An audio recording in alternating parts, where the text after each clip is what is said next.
right. Basically, it's just a hobby. Started doing it for friends, family.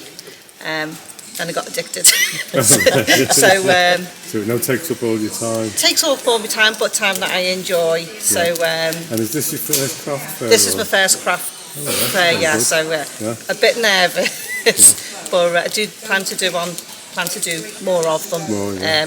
To be honest, today is probably a learning curve for me because I don't know what to expect. Yeah.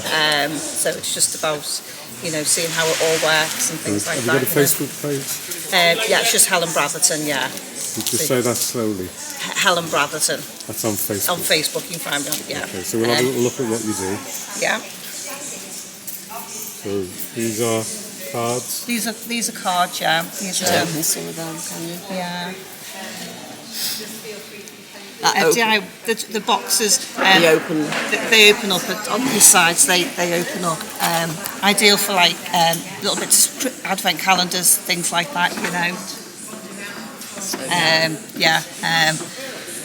Just different types of boxes, gift boxes they are. So you can just put your own gifts in them. We've got more cards again.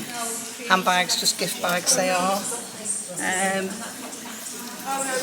tell us about the Eiffel Tower. Yeah, these are all handmade from MDF. They're made to order. Same with all these. I make So all. do you cut the MDF yourself? No, I get by the MDF cut. I order it cut. Oh, right. I do have a cutter, which is my next step. Yeah. I've got a cutter, but I make all the flowers and all the decoration, the paint and everything. And then decorate it from there. Yeah, these are all handmade and all actually spin round. And then we've got all the flip photo albums. Good. Lovely. Yeah. Thank you.